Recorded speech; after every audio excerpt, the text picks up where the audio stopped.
आज मैं आप लोगों को बताने वाला हूँ कच्चा कलवा और पक्का कलवा के बारे में, इनके लक्षण और कैसे इनको सिद्ध किया जाता है। ऐसी सुनने की या वीडियो आपको देखने के लिए सबसे पहले लाइक सब्सक्राइब करिए, ताकि ऐसी सी वीडियो आप में सबसे पहले आया करें। नोटिफिकेशन को छूइएगा, बेल आइकन को। आप लोग विस्तार से सुनिए। कच्चा कलवा उसे कहता है जो स्त्री की गर्भ में मर गया हो, उसे कच्चा कलवा कहता है। और पक्का कलवा जो दूध पीता हो, अन्न ना खाया हो, उसे पक्का कलवा कहा जाता है। ये कच्चा कलवा पक्का कलवा से ताकतवर होता है। ये ऐसा कोई दुनिया में कार्य नहीं है कि कच्चा कलवा ना कर पाए। ऐसा गोदाम शिफ्टिंग, नोट की बारिश करना, गड़ा हुआ धन लाना, ये साधक ये चुटकियों में काम जबान से निकालते हुए ये काम कर देता है। इतनी ताकतवर होता है कच्चा कलवा। कच्चा कलवा के द्वारा मारण, किसी को वशीकरण, सम्मोहन, इसके जरिए से सब कुछ किया जा सकता है। यदि कोई करना चाहता हो तो संपर्क कर सकता है। इसकी विस्तार से जानकारी दिया जाएगा आप लोगों को। और इसकी लक्षण होती है, जिस औरत रात में सोते वक्त सपना देखती हो बच्चे का, हमेशा वो बच्चे का रूप देखती हो, तो समझ लीजिए कि उसकी कच्चा कलवा का, समझ लीजिए उसको जकड़ने वाला है, ये बुझ लीजिए। इसीलिए अगर कोई सपना देख रहा है बच्चे का मरा हुआ, सोता हुआ, जैसे भी देख रहा हो, तो उसको तंत्र काट करा के उसको ठीक किया जा सकता है। नहीं तो उसकी जो होगा आंचल का दूध सुखवा देता है, घर में बच्चा मार डालता है, घर में कमाई नहीं आने देता है, जितना कमाते हो सब खत्म हो जाती है। इसीलिए आप लोगों अगर ऐसी लक्षण होगा तो आप अपना तंत्र काट करवा के ठीक करा सकते हैं। और जो साधना करना चाहते हैं वो साधना भी कर सकते हैं, मगर ये साधना करने के लिए घर में कभी नहीं करना चाहिए। क्योंकि घर में जब आप करेंगे तो क्या चीज़ होते हैं, ऐसे मसान होते हैं। अब खुद आप मसान को अपने घर में दावत देंगे तो बताइए, भविष्य में आपके घर में जब मसान आ जाएंगे तो आप किसी को कहने लायक नहीं रह पाएंगे कि मेरे घर पे मसान क्यों आ गए, क्योंकि खुद आप उनको निमता देकर अपने घर पे बुलाए हैं। इसीलिए साधना करने का समय होता है केवल कब्रिस्तान हुआ, शमशान हुआ, नदी नाला हुआ, जंगल हुआ, खंडहर हुआ, कोई पुराना कुआं हुआ, आम का बगीचा हुआ, कोई पुराना पीपल का पेड़ हो, इस जगह आप साधना कर सकते हैं। ये केवल देखिए शुभ दिन में करेंगे, होली दीपावली में करेंगे तो एक रात्रि की साधना है, केवल एक रात्र में प्रत्यक्ष रूप में आता है। और वैसे शनिवार से शुरू करेंगे, मंगलवार से आप शुरू करेंगे तो साधना करेंगे तो 7 दिन से 11 दिन लगता है प्रत्यक्ष आने के लिए। आजकल तो यूट्यूब में ऐसा हो गई है कि 1 घंटा में प्रत्यक्ष आएगी, 1 दिन में प्रत्यक्ष आएगी। देखिए इस तरह नहीं होती है, क्योंकि दुनिया में सभी चीज़ का नियम कायदा कानून होता है। अगर शुभ दिन में करते हैं तो शुभ दिन में 1 दिन में प्रत्यक्ष होता है, अगर शुभ दिन में नहीं करते हैं तो समय लगता है। आजकल यूट्यूब में कहते हैं अपने घर पे करो, घर पे करो। जीवन में अपनी आँख से कभी देखे होंगे तब तो बताएंगे कैसे होता है, कितना उग्र होता है, किस तरह कार्य करता है। इसीलिए कभी भी ये साधना अपने घर में कभी ना कीजिएगा, क्योंकि ये करेंगे तो आपके घर में परिवार होते हैं, बच्चे होते हैं, नुकसान करेंगे। इसीलिए ये साधना करना है तो गुरु का देख देख में करिए, गुरु से पूछ के करिए। क्योंकि जो किया रहता है वही बताता है इसकी विधि विधान, जो कभी किया नहीं है केवल यूट्यूब में देखा बस अपलोड कर दिया, ये सब कभी ना कीजिएगा।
और इनका लक्षण सुनिए। लक्षण: सपने में बच्चे को देखना, स्त्री के साथ गंदा काम करना, छेड़खानी करना, सामान इधर उधर करना, बच्चा ना होना, छाती पर ओजन रहना, आंचल से दूध ना आना, एक आंचल सूख जाना, कलेजे में जलन होना, ये बहुत बच्चे को दिखाना कि मतलब है कि कच्चा कलुआ लग चुका है। नुकसान: छोटे बच्चे को मार देना, बच्चा ना होने देना, शरीर का दिक्कत रखना, शरीर अस्वस्थ रखना, काम धंधा का नुकसान काम करता है। इसकी इलाज, इसकी तरीका, इनकी इलाज काल भैरव हनुमान का सादा उतार सकता कर देता है। कभी कभी से भी झाड़ देने से भी भाग जाते हैं। इनका उत्तर कच्चा मसान में छोड़ना पड़ता है। और इनकी कोई भी साधना करना चाहता हो तो इनकी करने के लिए शमशान, कब्रिस्तान या कोई पुराना पीपल हो, कोई खंडहर हो, जिस जगह कभी कोई जाता ना हो, कोई बगीचा हो, इस जगह पे साधना किया जाता है। इसका ये साधनी की साधना का विधि विधान मैं आप लोगों को मंत्र नहीं दे रहा हूँ, क्योंकि बिना गुरु का इजाज़त से नहीं लिया जाता। अगर किसी को करना होगा तो मुझे राब्ता करना, इसके बारे में आपको विस्तार से बताऊंगा। मंत्र विधि विधान सब कुछ मैं उसी समय बताऊंगा, क्योंकि ये इंसानों का हानिकारक भी होती है। अगर कोई करना चाहेगा तो अगर बिना पूछे करेगा तो हानि नुकसानी होगा तो स्वयं की जिम्मेदारी उसका होता है। इसीलिए मैं नहीं चाहता हूँ कि कोई अपना घर परिवार को नाश करे, कोई बर्बाद करे। इसीलिए मैं आप लोगों को बता रहा हूँ, कोई अगर करना चाहेगा तो आप कमेंट में अपना नंबर छोड़ दीजिएगा।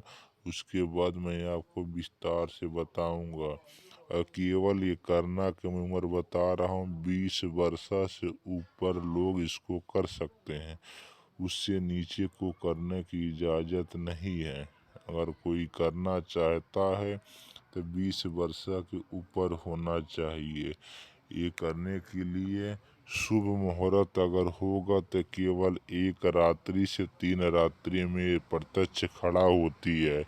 अगर शनिवार से शुरू करेंगे, आपको 11 दिन की साधना है। 11 दिन में आपके सामने प्रत्यक्ष आके खड़ा होगा। पहले दिन तो उतना कुछ नहीं अनुभव होता है, मगर दूसरे दिन से आवाज आना, आसपास से कोई गुजरने जैसा होना, कोई कुछ फेंकने जैसा, बच्चे रोने की आवाज आना, इस तरह का आपको अनुभव मिलेगा। तीसरे दिन से तो और डरावनी अनुभव आता है, क्योंकि बहुत नटखट होता है कच्चा कलुआ। छोटा बच्चा होता है, बहुत नटखट होता है।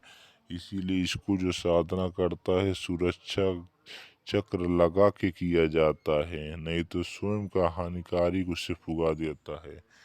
चलिए मैं इतना ही विस्तार से बताऊँ, इससे आगे भी मैं बाद में बताऊंगा आप लोगों को।